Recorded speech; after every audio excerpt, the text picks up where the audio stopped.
Alright guys, so we're going to jump into the first game here. Looks like, sorry, I got to track it down real quick because it's actually in the Just for Fun.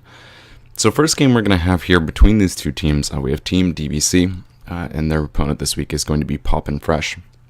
So it looks like the teams have started off here. The opponents are going to be E-Hustle, and he's playing a version of Tortured Reanimator, the one he's most known for in the black and red. And across from him is going to be Spokes, team captain of Paupen Fresh, who is running an Affinity variant.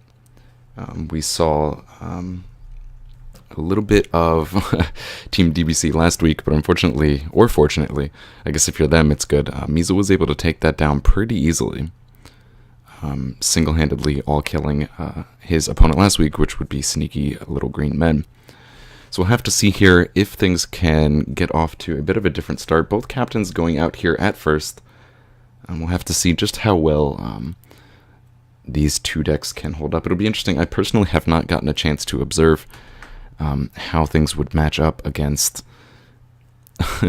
these two matchups. It looks like a bit of a blocking. They're willing to trade the two Fume Spitters for his Frogmite and going to be able to use the get that right back off of that Tortured Existence.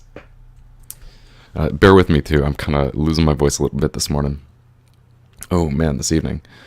Been a long day.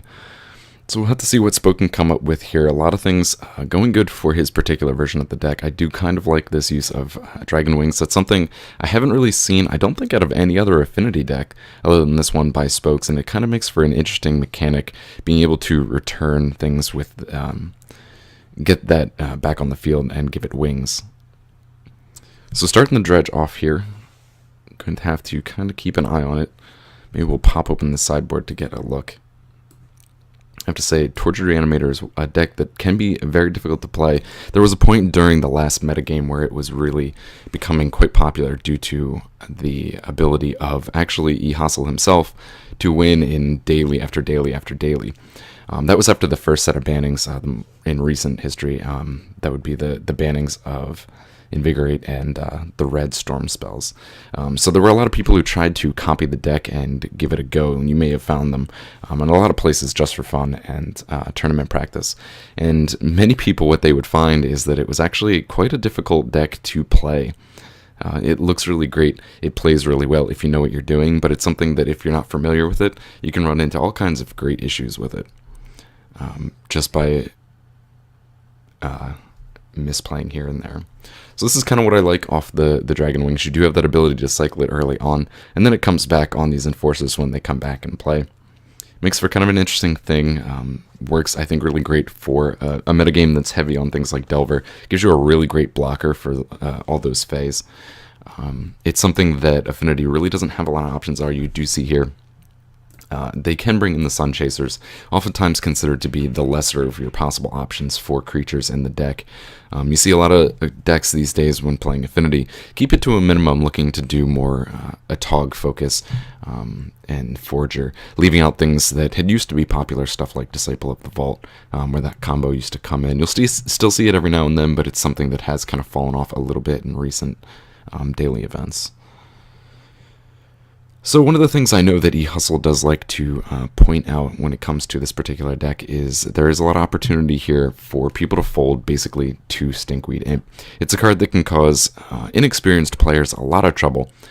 When you have a card like the Stinkweed Imp that has that Death Touch ability basically, and the ability to bring it back on a repeated basis, you're really put an opponent in a situation where they have to find an effective way of dealing with it. Which can be something that's very difficult to do. Killing it repeatedly is, advantageous in some ways, but your ability to bring it back kind of can cause issues. There is obviously that slim to none chance that you could deck yourself using the Stinkweed Imp. Looks like Spokes is going to take an opportunity here, try and kill that off before damage. And he does say whoops in chat, so I'm assuming that was a bit of a misplay on his part. Perhaps did not want to actually target down the Imp at that point in time. I'm not sure where that blast would have been better served. Either of the Fume Spitters are going to be able to just die like that. I think maybe he was trying to kill it off and try and screw up the Death Spark. Death Spark, most popular from goblins, does have that ability to come back by paying 1, but you do have to have a creature card directly above it. So I think he was considering that if he killed off the Stinkweed Imp with the Blast, it would not have cards above. Unfortunately for him, Hustle does have these 2 Fume Spitters that he was able to manipulate that to a point where he could make that happen. So it looks like a little bit more dredge going on. Activated ability on the Tortured, getting a Stinkweed Imp back onto the battlefield. Definitely going to provide quite a hurdle to get past, because you can see, Spoke seems to be in a really good position. He's got a lot of big bodies on the field, and he can sit here and attack into the Stinkweed Imp that's going to come back on every turn. So every turn he's going to be obviously down another creature. Attacks through with 4, trades 1 for an Imp. Next turn he can only attack through with 3, if again, assuming he doesn't play any creatures. This is going to continue on because Hustle has every opportunity to get that back on the field. Even if it wasn't for the dredge ability, he's got plenty of opportunities on the Tortured Existence. Also looking at 2 other chump blockers there, in the Goblin token and the Marshal. And with the Marshal staying on the field like this, it does have an opportunity, obviously, to come back even, again, as a second Goblin token, if that makes sense. So it looks like I'm going to get back his Death Spark once again. And this is kind of the great thing about the Black-Red Tortured deck. I guess it's kind of a great thing about even the original version in Black and Green, often called Dead Dog. And it works out really great because there's so many great interactions. It's really hard to kind of deal with. One of the best ways I personally found is a well-placed Bajuka Bog. Something that we don't see very much, occasionally in a mono black, occasionally in a blue-black control. But even then, it's something that has died off in significant numbers. So we'll just have to see what, if anything, Spokes can do to really get past this.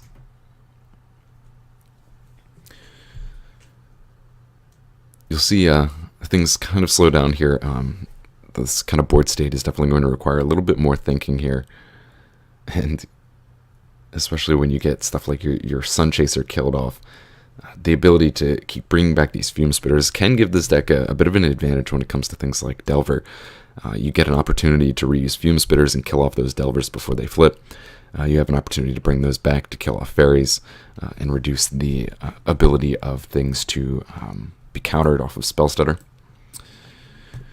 But he is filling up his grave pretty fast. I feel like I shouldn't question Hustle because he is, I think, hands down the most experienced player when it does come to playing just Tortured in general. There has been a couple of versions that we've seen here and there in like mono black. I'm trying to think of the name. There is one kind of regular person who appears in daily events who runs basically a mono black control deck, but does bring in copies of Tortured Existence main deck, and it's kind of an interesting observation to get some of that reuse out of it. I guess it gives it a bit of an edge in the mirror. I'll shut that down real quick. But I don't know. I think sticking a little more traditional with mono black personally is what I like to see. A little bit of draw here off of a Thought Cast for Spokes, still trying to figure out what exactly to do.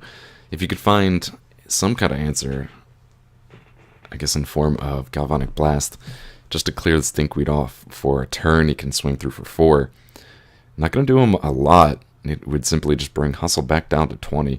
The ability to gain so much life off of these brown scales and continue to bring back the Death Sparks is really going to give Hustle an edge here. I don't know. There's not a lot that Affinity can do against this.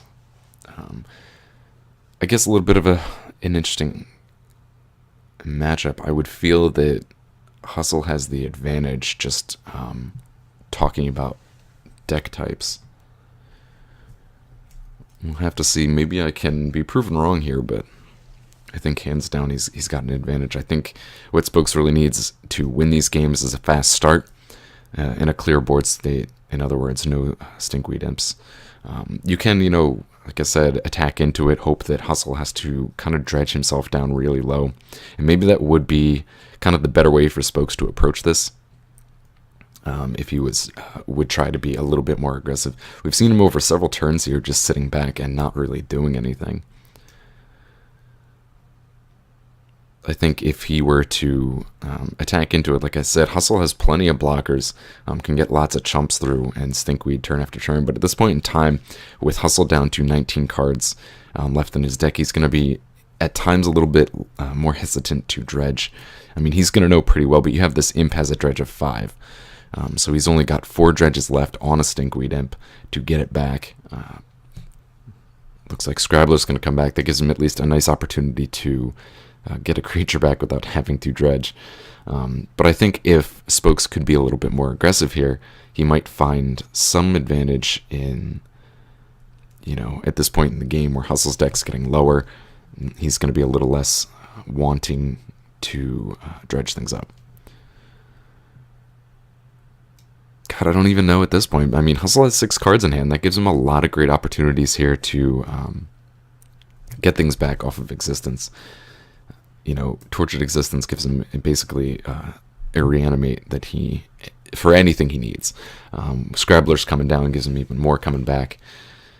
Things are going to be looking pretty good for Hustle at this point in time. Like I said, his deck's getting low, and I think that might be kind of the worst part of it for him. But I think you see another Grave Scrabbler coming down here. I think the kind of card advantage that's going to go on here through the graveyard is going to allow him not to worry too much about having to dredge things up. Going to be able to discard these Scrabblers, find what he needs out of that graveyard in order to pull this down. I mean, he's got to start doing something too. We've had Spokes at 15 for several turns as well. Hustle not actually going in for any kind of kill. Fiend going to come down, remove whatever the single card is left in Spoke's hand. And here you can see one of the combos that the deck can set up. Putting the Fiend into play, it works kind of like Journey to Nowhere or Oblivion Ring. I don't know if you'll be able to see this, we'll bring it up anyways, where it removes something, but when it dies, that something comes back. So, just like those two, the Feeder is going to kill off the Fiend. So, Fiend comes into play. What goes on the stack is the ability to take a card from Spoke's hand, and in response to that ability going on the stack, E-Hustle sacrifices the Mesmeric Fiend to the Carrion Feeder. This kills off the Fiend, and the Fiend's second ability of when it dies, return that card, goes onto the stack as well. And so that is going to resolve before the triggered ability to remove a card. So that card that it was removing is getting to get removed permanently. Stinkweed coming down. Let's see, maybe we can move Hustle's graveyard up into Spoke's side since he's getting a little bit crowded on this side. Maybe we'll bring it out a little bit. There we go.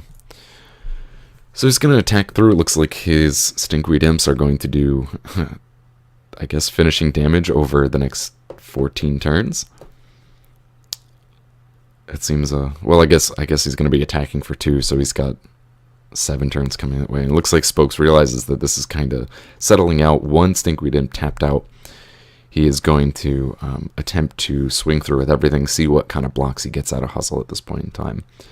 I imagine you would see, looks like, yeah, I was going to say, I imagine you see Stinkweed Imp blocking 1. He's going to choose to double block with the Scrabblers. Oh, and he's going to full out block. Okay, so he's going to block every single thing, take 4 off of the Quicksilver. And it looks like he's going to sacrifice all of his blockers, or at least his 1/1 chump blockers here. His goblins to the Feeder, put it up probably to a 4/4. So it looks like he's going to trade his Scrabblers for the Enforcer. Kind of an interesting move, but he does have plenty of options to get it back. And Tortured Existence, I guess, is going to work really well. When these Scrabblers die, go to the graveyard, he can discard one of the 5 cards in his hand as long as it is a creature. To the ability on Tortured Existence in order to get back a Scrabbler and then reuse the Scrabbler for its madness costs. So that will be kind of interesting. The Quicksilver getting him down just now to 20, going to be returned right back to Spoke's hand, and it looks like might get even an extra Frogmite out of this before he replays it. There goes the Behemoth. The Behemoth is going to have the opportunity to be enchanted by the Dragon Wings. A little bit of a waste since the Behemoth is already looking at... oh, I'm sorry, I've been operating under the assumption it has flying. It does not.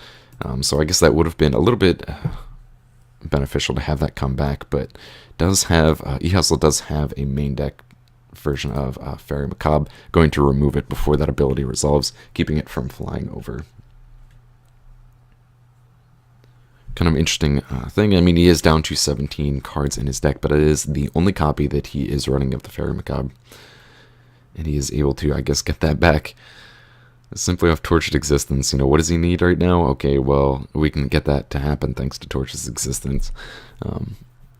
Looking at what 7 mana on the field, obviously plenty that get everything going. Going to discard another Scrabbler here to the Tortured Existence. And I think this is where his deck is the most dangerous, because he's able to get the Scrabbler back, discard it, and return 2 cards thanks to Tortured Existence to his hand. So, really tough state for Spokes. I kind of feel he should have been a little more aggressive, maybe a turn or so earlier. But then again, I'm not sure it would have made a ton of difference at this point in time. I don't think we will see dredging up any more Stinkweed Imps. There was really no need for that to happen anymore. And it looks like Spokes is just going to concede out. At this point in time, you know, he doesn't need to waste the 5 cards off of the Dredge ability. He's got plenty going on, thanks to Tortured Existence in play, thanks to the Grave Scrabblers. We'll have to see what, if anything, Spokes can come up with here in the second game. Sitting a little bit on edge. We're going to have to see. I don't know. I mean, I think E-Hustle's going to have plenty of options available to him as far as getting this thing done. Not a lot available for Spokes. Looking at his sideboard, and I do apologize, didn't have time, I would have brought these up for you.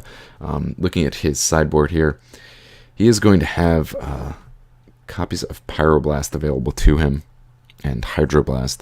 So that gives him opportunities in a lot of great matchups. It's kind of nice when you're running both of those colors and you can run both of those as 4-ofs. So we might see him bring in Hydroblasts in an attempt to slow down some of the red spells that E-Hustle does have, but I'm not sure that's really going to do much for him. Kind of the stronger part of this deck as we go into game 2 here is going to be the black. And that's what he's really going to have to worry about.